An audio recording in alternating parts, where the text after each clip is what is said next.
Chapitre 35. Les visées de la papauté. L'attitude des protestants envers l'Église de Rome est infiniment plus favorable aujourd'hui qu'autrefois. Dans le pays où le catholicisme est en minorité et où il se fait conciliant pour étendre son influence, l'indifférence est de plus en plus grande à l'égard des doctrines qui le séparent des églises réformées. On en vient même à penser qu'en définitive, les divergences sur les questions vitales ne sont pas aussi considérables que l'on l'avait supposé, et que certaines concessions de la part du protestantisme permettraient une entente avec la hiérarchie. Il fut un temps où les protestants attachaient une grande valeur à la liberté de conscience acquise à grand prix. Ils inculquaient à leurs enfants l'idée que la recherche d'un accord avec Rome équivalait à une infidélité à l'égard de Dieu. Combien les choses ont changé. Les défenseurs de Rome prétendent que leur Église a été calomniée et le monde protestant est enclin à les croire. Plusieurs déclarent qu'il est injuste de tenir l'Église aujourd'hui responsable des abominations et des absurdités qui ont souillé son règne pendant les siècles d'ignorance et de ténèbres. Ils attribuent sa cruauté à la barbarie des temps et affirment que sous l'influence de la civilisation moderne, elle a changé de sentiment. On oublie la prétention à l'infaillibilité maintenue par la hiérarchie au cours de 8 siècles. Prétention qui, loin d'être abandonnée, a été proclamée au XIXe siècle avec plus d'éclat que jamais. Comment la curie romaine pourrait-elle renoncer aux principes qui l'ont régi au cours des siècles passés, puisque, à l'en croire, l'Église n'a jamais erré, et que, selon les Écritures, elle n'erra jamais. Ça, c'est de Monchem, Ecclesiastical History, livre 3, deuxième P, note 1. Jamais l'Église n'abandonnera sa prétention à l'infaillibilité. Tout ce qu'elle a fait contre ceux qui refusent d'accepter ses dogmes, elle le considère comme légitime. N'agirait-elle pas de même si l'occasion s'en présentait? Que viennent à tomber les restrictions qui lui sont actuellement imposées par le gouvernement? Que Rome vienne à recouvrer son ancienne puissance, et l'on ne tardera pas à voir se réveiller son esprit tyrannique et ses persécutions. Un auteur connu s'exprime comme suit, touchant l'attitude de la hiérarchie papale à l'égard de la liberté de conscience et des dangers que fait courir le succès de sa politique, en particulier aux États-Unis. Il ne manque pas de gens enclins à attribuer au fanatisme ou à l'enfantillage les craintes qu'inspirent les progrès frappants du catholicisme aux États-Unis. Ces personnes ne voient rien dans le caractère et l'attitude du romanisme qui soit contraire à nos libres institutions, et elles n'aperçoivent rien de bien menaçant dans ces progrès. Comparons donc quelques-uns des principes fondamentaux de notre gouvernement avec ceux de l'Église catholique. La Constitution des États-Unis garantit la liberté de conscience. Rien n'est plus précieux ni plus fondamental. Le pape Pie IX, dans son encyclique du 15 août 1854, dit ceci: « Les doctrines absurdes, erronées ou extravagantes favorables à la liberté de conscience sont une erreur pestilentielle, une peste des plus redoutables pour un État. » Le même pape, dans son encyclique du 8 décembre 1864, anathématise ceux qui réclament la liberté de conscience et de culte, ainsi que ceux qui dénient à l'Église le droit de se servir de la force. Le ton pacifique de Rome aux États-Unis n'implique pas nécessairement un changement de conviction. Elle est tolérante là où elle est impuissante.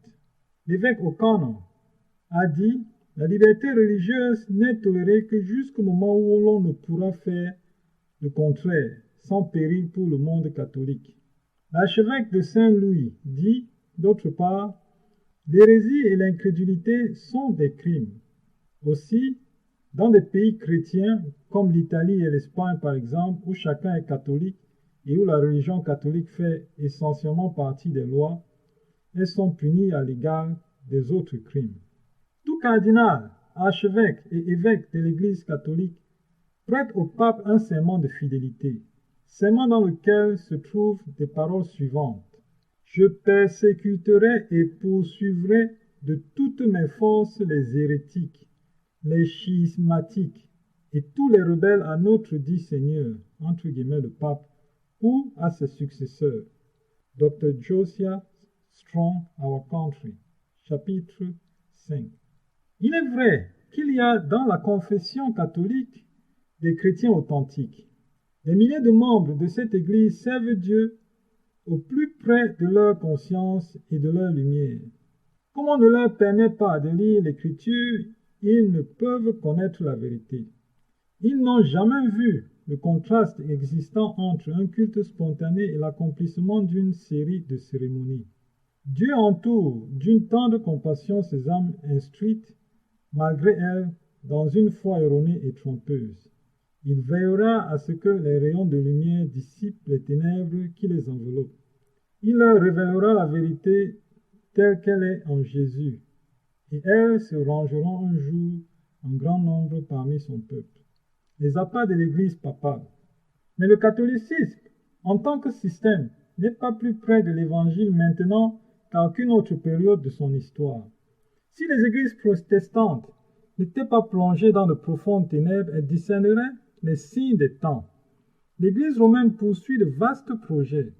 Elle use de tous les moyens pour élargir le cercle de son influence et accroître sa puissance en prévision d'un combat acharné pour reprendre le sceptre du monde, rétablir la persécution et renverser tout ce que le protestantisme a établi.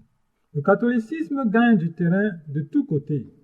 Voyez le nombre croissant de ses églises et de ses chapelles dans les pays protestants.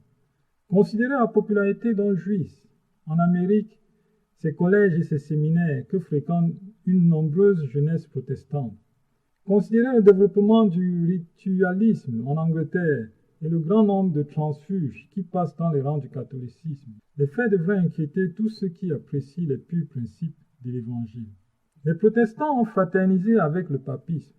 Ils lui ont fait des concessions dont les catholiques sont eux-mêmes surpris et qu'ils ne comprennent pas.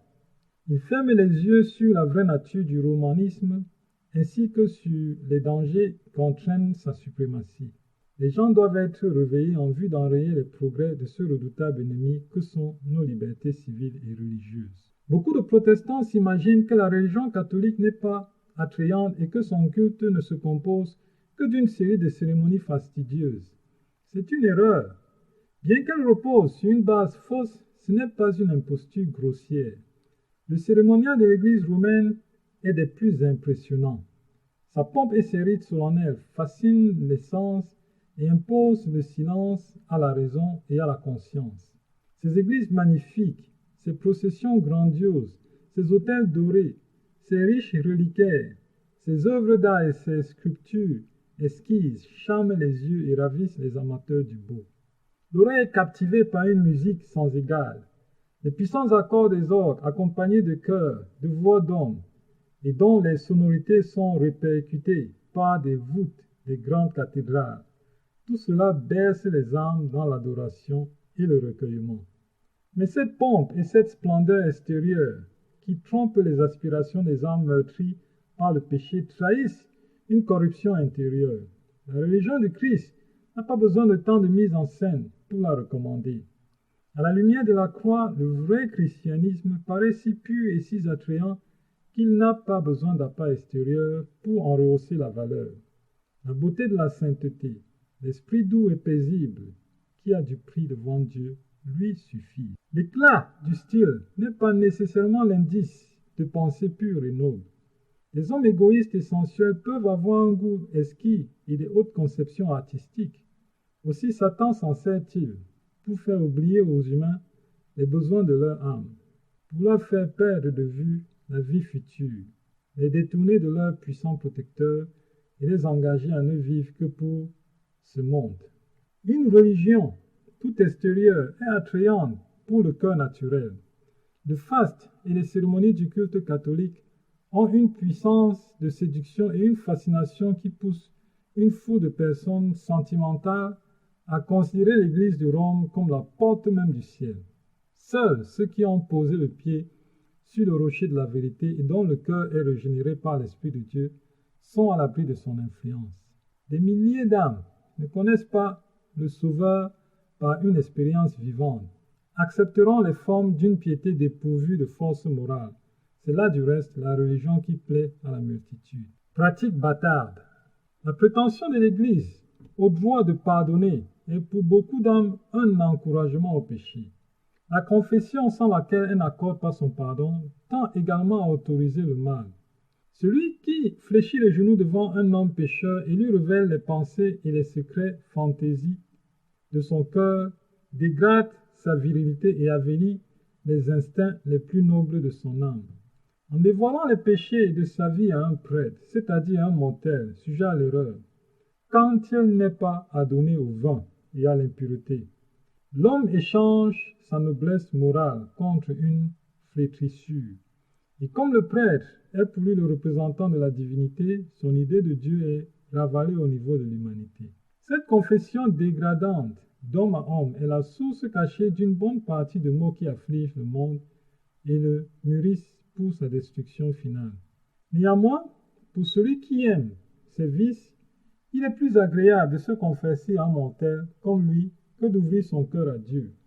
La nature humaine préfère subir une pénitence plutôt que d'abandonner le péché.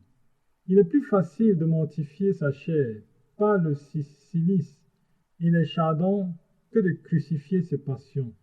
Le corps naturel préféra bien les jougs blessants à celui de Jésus-Christ. Il y a une ressemblance frappante entre l'Église de Rome et le judaïsme des jours de Jésus.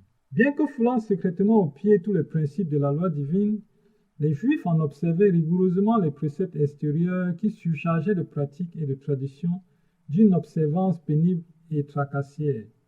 De même que les Juifs se disaient respectueux de la loi, de même les romanismes prétendent l'être de la croix.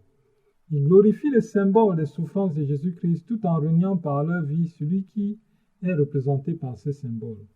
Les catholiques placent des croix sur leurs églises, sur leurs autels et sur leurs vêtements. Partout, la croix du Sauveur est visiblement honorée et révérée, tandis que les enseignements sont ensevelis sous une masse de traditions puériles, de fausses interprétations et des rites fastidieux. Les paroles du Sauveur concernant les Juifs fanatiques s'appliquent avec plus force encore aux chefs des églises catholiques romaines. Ils lient des fardeaux pesants, ils les mettent sur les épaules des hommes, mais ils ne veulent pas les remuer du doigt. Matthieu 23, 4. Les âmes consciencieuses tremblent jour et nuit à la pensée d'avoir offensé Dieu, tandis qu'un bon nombre de dignitaires de l'Église vivent dans le luxe et les plaisirs sensuels. Le culte des images et des reliques, l'invocation des saints et les honneurs rendus au pape sont des pièges de Satan, dirigeant les esprits loin de Dieu et de son Fils. En vue de consommer la ruine des âmes, l'adversaire détourne leur attention du seul être capable d'assurer leur salut et donne des substituts à celui qui a dit « Venez à moi vous tous qui êtes fatigués et chargés, et je vous donnerai du repos. » Matthieu 11, 28. Mélange de paganisme et de christianisme. L'effort constant de l'ennemi tend à fausser le caractère de Dieu, la nature du péché et l'enjeu véritable du plan du salut. Par ce sophisme, il atténue les exigences de la loi divine et encourage le péché. Il donne de Dieu une conception qui le fait craindre et haïr plutôt qu'aimer. Attribuant à Dieu la cruauté de son propre caractère, il incorpore la haine à des systèmes religieux et à diverses formes de culte. Des esprits ainsi aveuglés, Satan fait ses instruments dans sa guerre contre Dieu.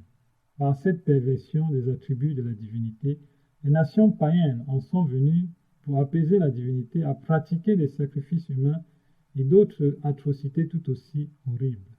L'Église romaine, qui a réuni les cérémonies du paganisme à celles du christianisme et qui, comme le paganisme a dénaturé le caractère de Dieu, a eu recours à des pratiques non moins cruelles et révoltantes. Au temps de sa suprématie, Rome recourait à la torture pour contraindre les gens à souscrire à ses doctrines. Aux réfractaires, elle réservait le bûcher.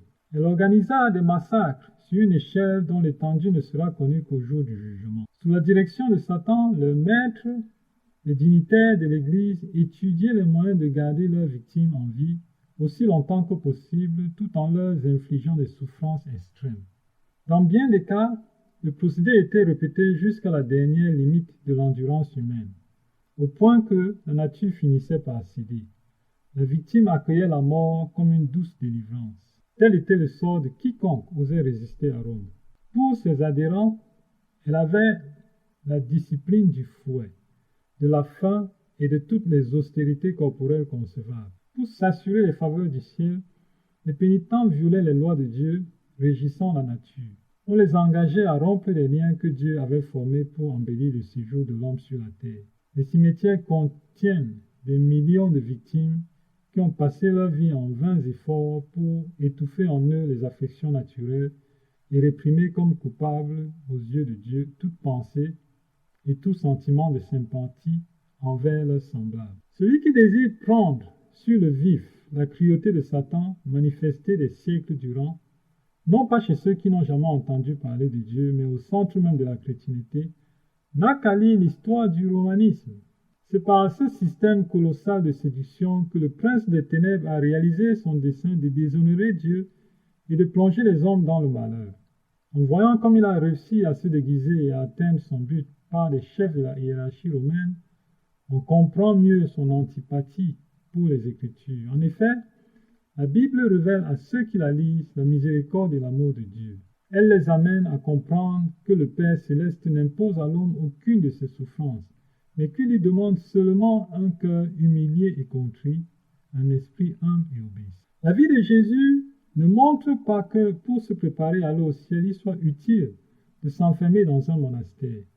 Le Christ n'a jamais demandé à ses disciples d'étouffer les sentiments d'affection et de sympathie. Son cœur débordait d'amour.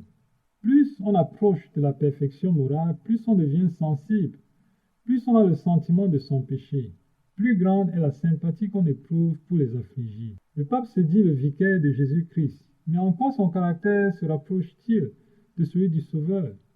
Le Christ a-t-il jamais fait emprisonner ou torturer les gens pour ne l'avoir pas reconnu comme roi du ciel? A-t-il jamais condamné à mort ceux qui ne recevaient pas? Lorsqu'un jour, un village samaritain refusa l'hospitalité à Jésus, l'apôtre Jean, rempli d'indignation, s'écria: « Seigneur, veux-tu que nous commandions que le feu descende du ciel et les consume ?» Jésus, jetant sur son disciple égaré un regard de compassion, lui répondit: « Le Fils de l'homme est venu, non pour perdre les âmes des hommes, mais pour les sauver. » Luc 9, 54. Combien différents sont les sentiments de son soi-disant vicaire. L'Église romaine se présente aujourd'hui devant le monde sous un air de candide innocence et couvre d'apologie le récit de ses cruautés. Mais sous sa livrée chrétienne, elle est inchangée. Tous les principes professés autrefois par la papauté sont encore les siens. Elle conserve des doctrines inventées dans les siècles les plus ténébreux. Que personne ne s'y trompe. La papauté à laquelle le monde protestant est aujourd'hui si enclin à rendre hommage est encore celle qui dominait sur le monde au jour de la Réformation, alors que des hommes de Dieu dénonçaient ces iniquités au péril de leur vie. Elle maintient toujours des prétentions orgueilleuses qui la poussèrent à s'élever au-dessus des rois et des princes, comme à se réclamer les prérogatives de la divinité. Elle n'est ni moins cruelle, ni moins despotique qu'au jour où elle supprimait la liberté humaine et livrait à mort les saints du Très-Haut. Un système apostat. La papauté est exactement ce que la prophétie a dit d'elle. L'apostasie des derniers jours. 2 Thessaloniciens 2, 3, 4. Sa tactique consiste à se présenter sous le déguisement qui convient le mieux à ses desseins. Mais sous les dehors variés du caméléon, elle conserve toujours le venin du serpent. On n'est pas tenu de garder sa foi jurée à des hérétiques ou à des suspects d'hérésie. L'enfant. History of the Council of Constance, Volume 1, page 516, edition 1798. Dit-elle, son histoire millénaire est écrite avec le sang des saints. Comment la reconnaître comme un membre de la famille chrétienne? Ce n'est pas sans raison que l'on a affirmé dans les pays protestants que le catholicisme diffère moins du protestantisme que par le passé. Il y a eu un changement, mais ce n'est pas le fait de la papauté. Le catholicisme ressemble en effet beaucoup au protestantisme actuel, mais c'est parce que celui-ci s'est écarté de ses origines. Dans la mesure où les églises protestantes ont recherché la faveur du monde, elles ont été aveuglées par une fausse charité. Pourquoi disent-elles: le bien ne sortirait-il pas du mal? Finalement, elles en viennent à attendre du mal de tout ce qui est bien, au lieu de se lever pour la défense de la vérité transmise aux saints une fois pour toutes. Elles s'excusent auprès de Rome de l'opinion défavorable qu'elles ont eue d'elle et lui demandent pardon de leur bigoterie. Beaucoup même, parmi ceux qui n'ont pas de Rome une opinion favorable, redoutent peu sa puissance et son influence. Plusieurs affirment que les ténèbres intellectuelles et morales du Moyen-Âge favorisaient ses dogmes, ses superstitions et son impression, mais que les lumières supérieures des temps modernes, telles la diffusion générale de la connaissance et la largeur de nos vues en matière religieuse, bannissent le danger d'un réveil de l'intolérance et de la tyrannie. On se rit l'idée que le retour d'un tel état de choses soit possible. Il est vrai que notre génération est favorisée de grandes lumières intellectuelles, morales et religieuses. Des pages ouvertes du livre de Dieu, un flot de vérité a jailli sur le monde.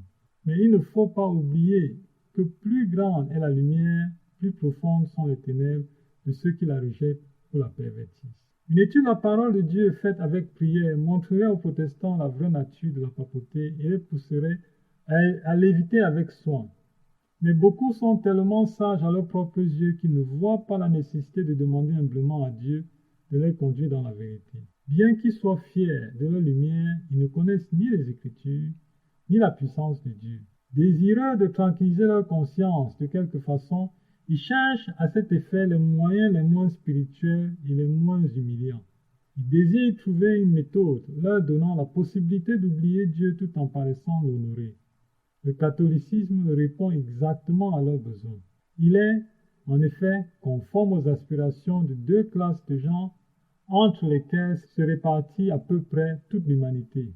Ceux qui veulent se sauver par leur mérite, ceux qui veulent se sauver dans leur péché.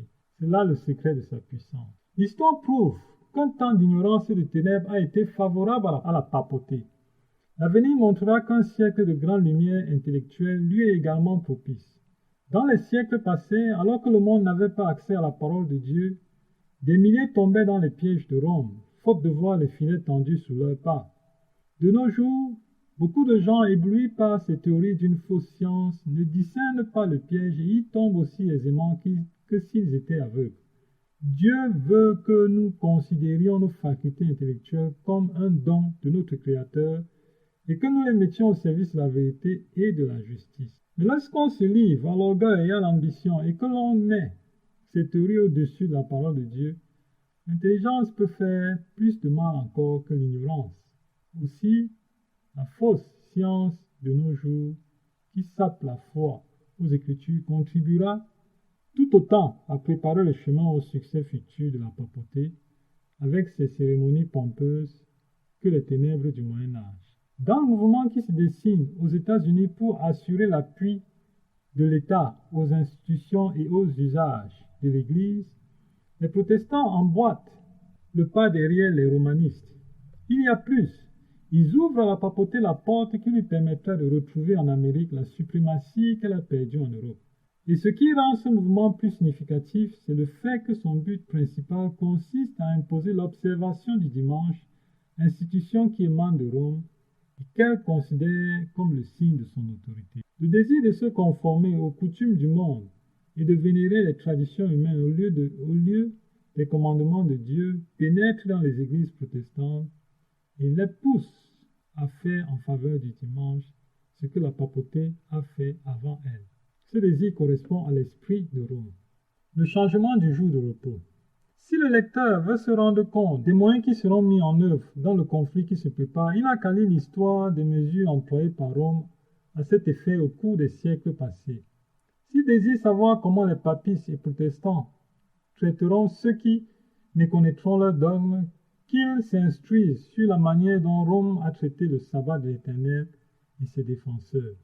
Les édits royaux, les décisions de conciles généraux, les ordonnances de l'Église appuyées par le pouvoir séculier, tels sont les moyens qui furent employés pour donner à une fête païenne une place d'honneur dans le monde chrétien.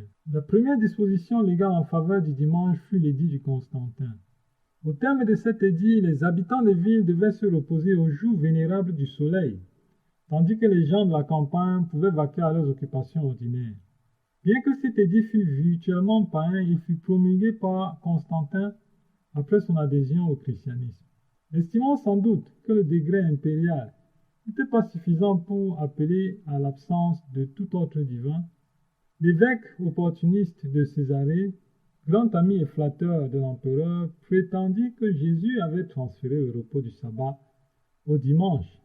Le Serbe reconnut involontairement être incapable de produire un seul témoignage scripturaire en faveur de la nouvelle institution et signale les auteurs réels du changement en ajoutant « Tout ce qui devait se faire le jour du sabbat, nous l'avons transféré sur le jour du Seigneur.